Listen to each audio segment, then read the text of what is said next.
శ్రీ మహాగణాధిపతియే నమః, శ్రీమాత్రే నమః. మాచిరాజ్ భక్తి ప్రేక్షకులందరికీ నమస్కారం.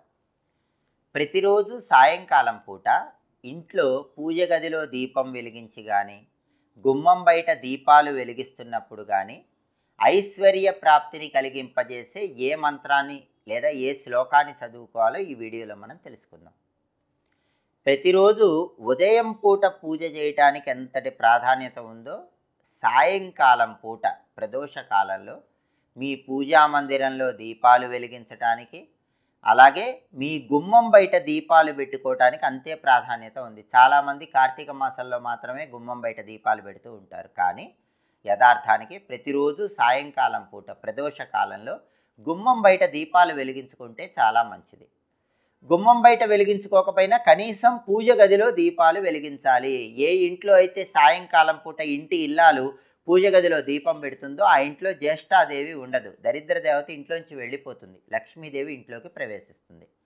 సాయంకాలం పూట పూజ గదిలో దీపం పెడుతున్నా, గుమ్మం బయట దీపం పెడుతున్నా అందరికీ ఐశ్వర్య ప్రాప్తిని ఇంట్లో సభ్యులకు కలిగింపజేసే ఒక ప్రత్యేకమైన మంత్రాన్ని చదువుకుంటూ దీపాలు వెలిగించుకోవాలి. ఆ మంత్రమే సువర్ణ కమలహాసిని మంత్రం. ఈ సువర్ణ కమలహాసిని మంత్రానికి మంత్రశాస్త్రంలో చాలా శక్తి ఉంది. ఇది విశేషమైనటువంటి అష్టైశ్వర్యాలను, భోగభాగ్యాలను కలిగింపజేస్తుంది. ప్రత్యేకంగా సంధ్యాకాలంలో తెలుపు రంగు వస్త్రాలు ధరించి పూజ గదిలో ప్రమిదలో ఆవు నెయ్యి పోసి 9 ఒత్తులు వేసి ఈ దీపం వెలిగించిన తర్వాత ఈ మంత్రం చదువుకుంటే అద్భుత ఫలితాలు కనిపిస్తాయి. రోజు సాయంకాలం సంధ్యాకాలంలో పూజ గదిలో ప్రమిదలో ఆవు నెయ్యి పోయాలి, 9 ఒత్తులేసి దీపం పెట్టాలి. ఈ సువర్ణ కమలహాసిని మంత్రాన్ని 11 సార్లు చదవాలి.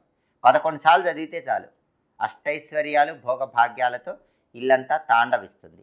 ఆ శ్లోకం, ఆ సువర్ణ కమలహాసిని మంత్రం ఏంటంటే, సౌమ్య భోగ్య మహాభాగ్య భోగిని భాగ్యదాయిని సుసౌధ కనకప్రఖ్య సువర్ణ కమలహాసన. దీన్ని సువర్ణ కమలహాసిని మంత్రం అనే పేరుతో పిలుస్తారు. మంత్రం ఇంకొకసారి అందరూ జాగ్రత్తగా చూడండి. సాయంకాలం పూట పూజ గదిలో దీపం పెట్టి ఆవు నెయ్యితో 9 ఒత్తుల దీపాన్ని వెలిగించిన తర్వాత 11 సార్లు ఈ శ్లోకం చదవాలి. సౌమ్య భోగ్య మహాభాగ్య భోగిని భాగ్యదాయిని సుసౌధ కనకప్రఖ్య సువర్ణ కమలహాసన. అలా చదివిన తర్వాత అమ్మవారి ఫోటో దగ్గర కుంకుమ కొద్దిగా వేయాలి. అలా 90 రోజులు చేయండి. 90 రోజులు ఇలా చేసి 90 రోజులు కూడా ఈ శ్లోకం చదివాక పాలు నైవేద్యం పూజ గదిలో పెట్టండి. ఆ పాలు ఇంట్లో సభ్యులు ప్రసాదంగా స్వీకరించండి. 90 రోజులు పూర్తయిపోయిన తర్వాత లక్ష్మీ అష్టోత్తరం చదువుతూ లక్ష్మీదేవికి పుష్పాలతో పూజ చేయండి. ఇలా చేస్తే ఇంట్లో సభ్యులందరికీ అష్టైశ్వర్యాలు భోగభాగ్యాలు సులభంగా కలుగుతాయి. ఇంట్లో ఐశ్వర్య లక్ష్మి అనుగ్రహం తాండవిస్తుంది. అంతటి శక్తి ఈ సువర్ణ కమలహాసిని మంత్రానికి ఉందని మంత్రశాస్త్రంలో చెప్పారు. మీరు నిత్య జీవితంలో అనేక రకాలైన ఆర్థిక సమస్యలతో సతమతమైపోతున్నారా? ఆరోగ్య సమస్యల వల్ల ఇబ్బందులు ఎదుర్కొంటున్నారా? కుటుంబ సమస్యలతో చికాకులకు లోనవుతున్నారా?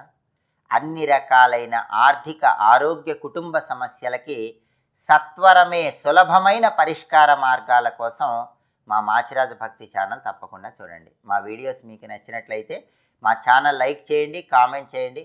మా ఛానల్ వీడియోస్ 10 మంది మిత్రులకు షేర్ చేయండి. మా ఛానల్ని సబ్స్క్రైబ్ చేసుకోండి. పక్కనున్న బెల్ సింబల్ నొక్కటం మాత్రం మర్చిపోకండి. పరిహారాలతో పాటు జ్యోతిష శాస్త్రానికి, సంఖ్యాశాస్త్రానికి, హస్త సాముద్రికానికి సంబంధించినటువంటి రహస్యమైన ఆసక్తికరమైన విశేషాంశాల కోసం కూడా మాచిరాజు ఛానల్ ప్రతి ఒక్కరూ తప్పకుండా చూడండి.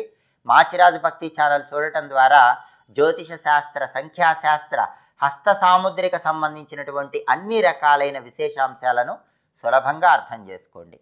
సర్వే జనాః సుఖినో భవంతు.